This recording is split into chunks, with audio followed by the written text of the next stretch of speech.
Hey guys, welcome back to the channel. In today's video, we will be looking at the TikTok influencer called Lou Kray, as she has posted another video saying she has more footage of Jay, something to do with black bags. And I will be responding to her calling me out and state some facts. I didn't want to have to do this, but I have the right to defend myself. I will do a quick update on Jay.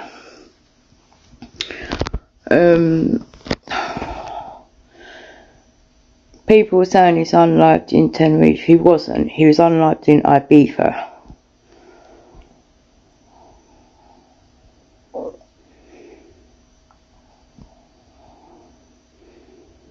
So basically, cut a long story short, that beach footage, releasing stuff, LK did cut him. The stuff by the beach, Jay got banged out on that little boat. Took to a holding place in Ibiza.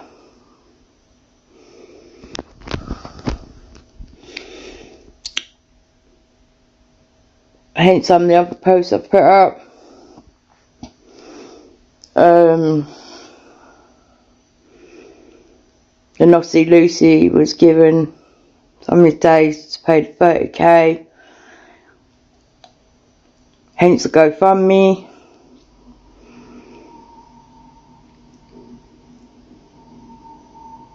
Didn't get paid.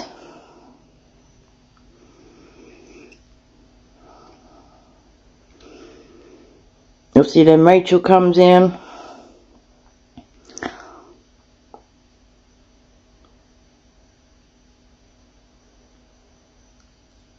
Then it all goes up more.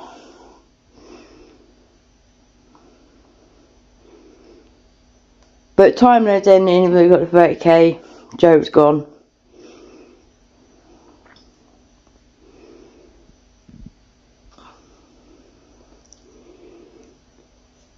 Killed unlived in Ibiza. So Lou starts by saying that Jay was unalived in Ibiza and not in Tenerife, and says that the beach story is the truth. She also says about Jay being taken on the boat, which is the Maruba boat that everyone was talking about.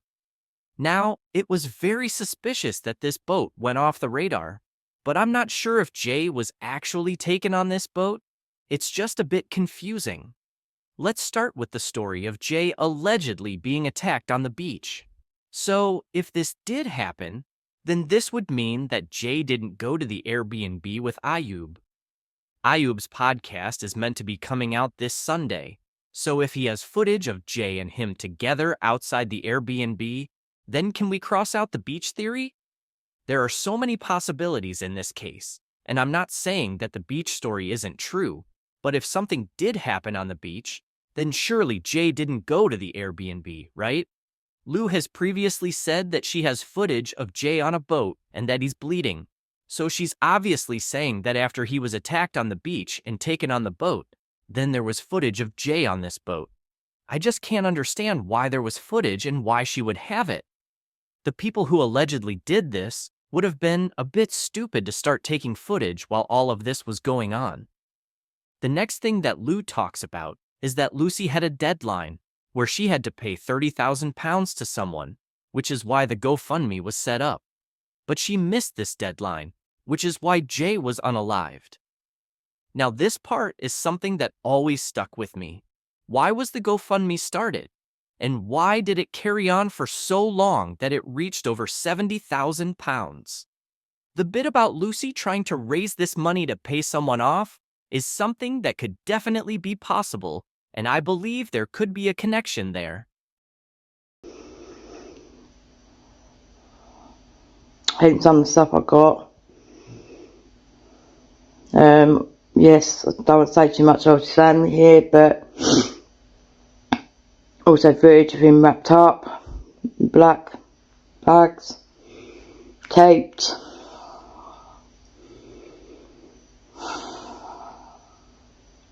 And other stuff. Then obviously he was taken back to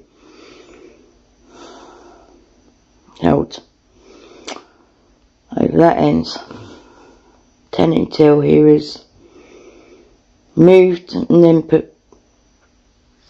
taken out on another boat and then brought back to the place where he was in the ravine.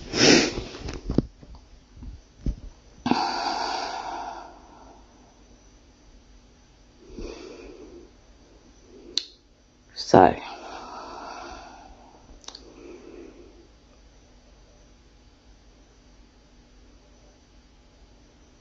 it weren't nice how we went, but obviously he was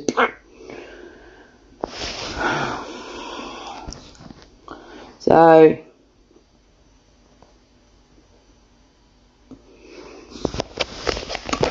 that's what happened.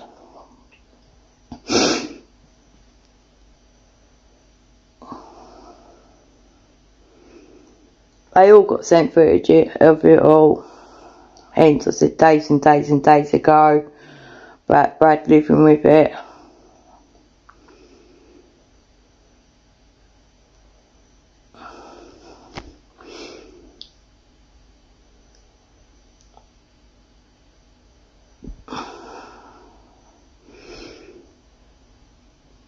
And I will point out as well about some stuff I forgot about Jay wrapped up in black bags with tape round, which actually I'll go back to I have actually released on a live, going I was already in a body bag taped up then.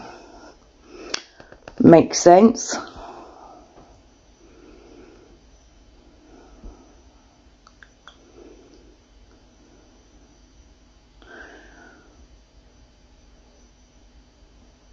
After Jay's passing, I think it's quite funny about all these big drug rates and that too going down in Tenerife, Lancashire and stuff.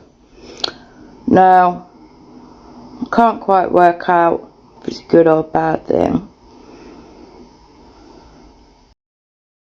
This bit is quite outrageous, and the fact that Lou is saying she has footage of Jay allegedly in black bags and taped up is something that you don't just say randomly.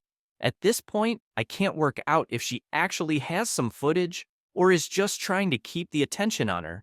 Since the first video where Lou has said that she has footage, she has just kept on saying she has other footage. So next it was footage of Jay on a boat apparently bleeding, and now it's footage of Jay allegedly taped up. And I will say it again, if you have this so-called footage, do something about it and stop posting these videos giving us more hints if you're not going to actually release it. She keeps saying that she is going to take it higher, but doesn't update anyone about that, just the fact that she has more and more footage. And if she has already acted on this, then I doubt she would still be talking about it online.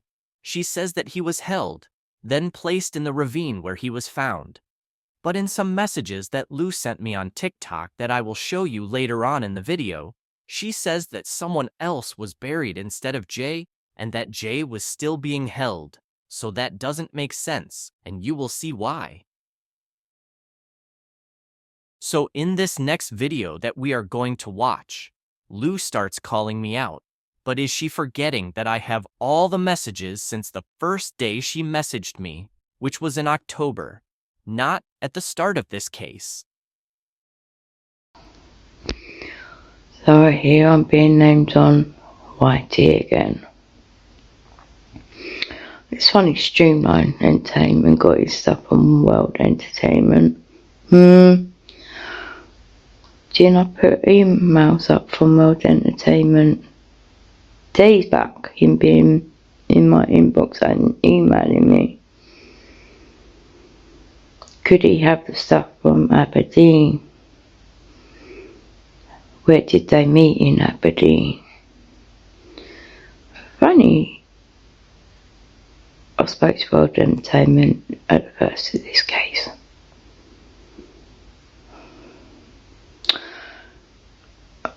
So to be honest, Streamline, any other bitch, and that's what she is. That keeps chatting. I don't care on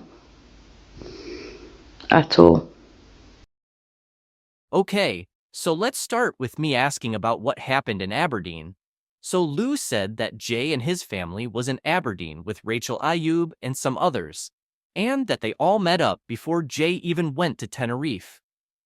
Lou stated that she had pictures and proof of this, so yes, I did email Lou to see if she had any proof of what happened in Aberdeen.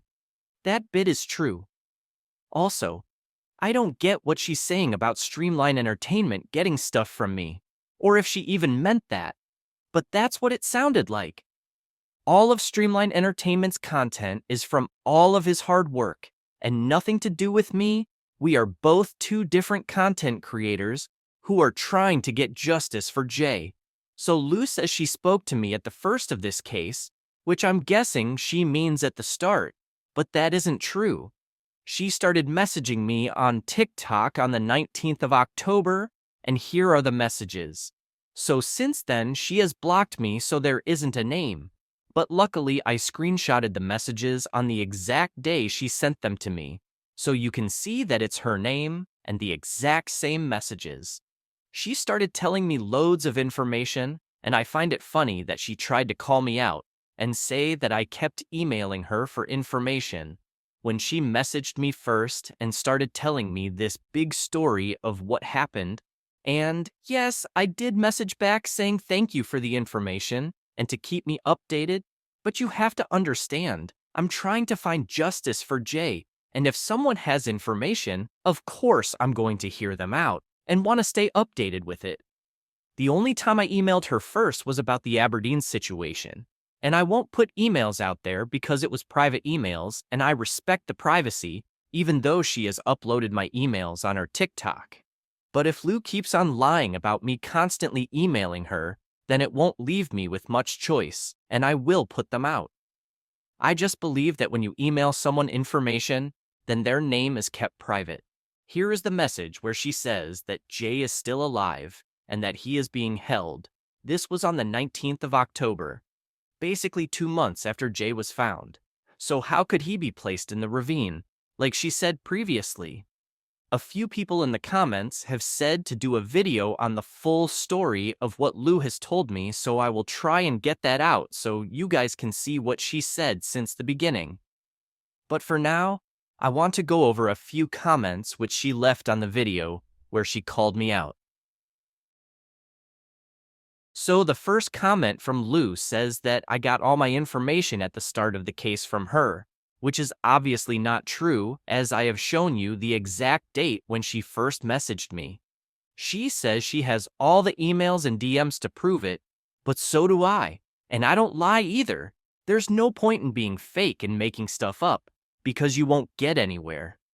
The only thing that is correct is where she says that I emailed her about the Aberdeen situation, which I did. And for the record, she didn't tell me no. She replied back with an answer to my question. Then after I released my first video about the footage that she apparently had, she switched up and said don't email me again. And that's the truth. She also said that she outed my emails about Aberdeen, which she did, and you can check them out if you want to. But when I commented on these posts to correct her and said that she emailed me first, she blocked me. The last comment says that she can show every email from me from months back, and that I know nothing about her. To be honest, I don't know much about her, and who would, after just emailing each other? But for one, my name isn't James, it's Jack, so that's wrong. And if she showed every email, then it would just prove that she emailed me first anyways, so I doubt she would out herself. And I have all the emails, so if she tries making anything up and tries to make it look like I was constantly emailing her, I have everything to prove her wrong. I didn't want to do this and respond to her, but I won't let her block me from telling my side of the story and try to make me look like an idiot. Thank you for watching. Please like and subscribe, and we will update you as we find out more.